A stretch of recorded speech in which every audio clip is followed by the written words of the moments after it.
Hi, my name is Professor Ben Carrington. I am an Associate Professor here at the University of Texas at Austin in the Department of Sociology, and I also have a courtesy appointment in the Department of African and African Diaspora Studies.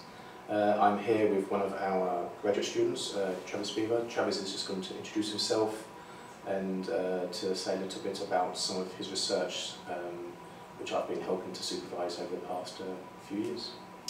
My name is Travis Beaver. As Ben said, I'm in my 6th year here in the program. I study gender and sexuality, and in the past, for my master's thesis, I did an ethnographic study of women's roller derby. So I'm interested in subculture and how people use cultural spaces to challenge ideas about what it means to be a woman, what it means to be a man. And my new research is really focused on sexual identity categories, and in particular, what does it mean to be straight in a world of increasing gay and lesbian visibility. Could you maybe just go back to some of your early research, your master's dissertation looking at roller derby? It might sound to people a bit of a strange topic to choose. Could you say like what roller derby is, whether or not you call it roller derby or roller derby, and in its relationship to the city of Austin in particular? Okay. Roller derby is actually a sport that's been around for a long time, since the 1920s, and a lot of people might remember seeing it on TV in the 60s and the 70s. It's a sport that's kind of waxed and waned over the years. There have been multiple revivals. The new revival started in Austin in 2001, and unlike roller derby in the past, which was sort of closer to professional wrestling, it was sort of fake, had predetermined outcomes. This new roller derby revival is a sort of legitimate sport, or the participants want it to be seen as a legitimate sport. It's an interesting sport because it was started sort of at grassroots level here in Austin, so the participants kind of formed their own leagues, and it's really spread rapidly around the country and also around the globe. So there are more than 300 leagues now, and at least 15,000 women participating in this sport. So is it a women's sport or men's sport? Or mixed? It's primarily women's. This new revival has been primarily women only. There are a few co-ed leagues. In the past, roller derby was co-ed, but for the most part, it's all women. And it's interesting because the leagues are sort of organized and run by the participants. So there's this real sort of focus on doing it yourself. So it seems to be different from kind of mainstream sports cultures, which tend to be run by men, organised by men, promoted by men, and participated in by men. So this is more of a female, autonomous female space to some degree? Yeah, and that's an important point. And so one thing sports researchers have looked at is these increasing rates of women's participation in sports, especially since Title IX in the early 70s. So we have seen a tremendous increase in women's participation, but as you point out, most sports organizations continue to be run and controlled by men. So by sort of organizing these leagues and saying the participants are going to run it, they've ensured that this sport is controlled by the participants who are also women, because it's a women's sport. And did you play yourself, or what level of engagement and participation did you engage in? I did not play.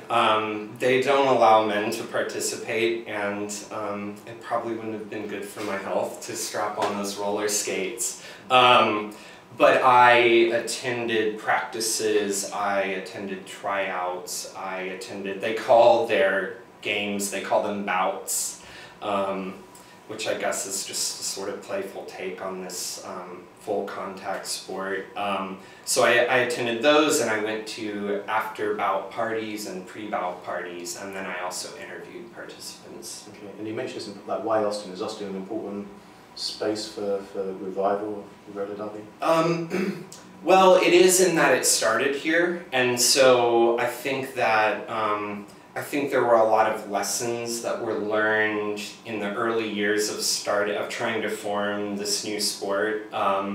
Lessons that I think have then gone on to help other leagues sort of form. So originally there was a group of women who said, we own this league, right? And it was 4 women who said, we're the owners, we control, like, we own the team names, and this is our thing. And there was actually a split in Austin and a separate league formed because the skaters weren't happy with that organizational structure. And so I think that because of that, there's been a stronger focus on making sure that the sport is controlled by the participants. There seems to be a strong link between that research that you did, looking at alternative identities, alternative gender performances. And that example is around women's alternative femininity, say. And then the new research, which is looking at men and alternative masculinities. So would you say there's a kind of connection, a kind of a growth, at least kind of conceptually, if not in terms of like, the actual subject itself? Yeah, I think there's definitely a link there. I mean, I think that part of my interest, as you've talked about with roller derby, was that this is a sport. You know, when we look at the media, a lot of women's sports that get attention are sports like figure skating and gymnastics that are sort of based on these traditional ideas of what femininity should be, which is about sort of poise and grace and finesse, right? And roller derby is one of the few sort of full contact sports for women to engage in. And so I like this idea of people sort of challenging these, you know, gender norms in these kinds of cultural spaces, and sort of what are the possibilities inherent in that, and what are also the limitations, right? Because these sorts of challenges don't necessarily affect policy, or it's unclear how they do. But I think it's interesting to look at these spaces as, I think, presenting alternatives.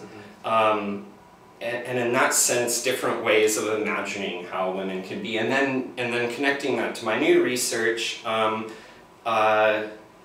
yeah, I think there's this interesting thing that's happened, especially since gay culture has been more visible. And I'm interested in how that affects how straight identified men sort of see themselves and what masculinity means in this new context. Yeah, that sounds great.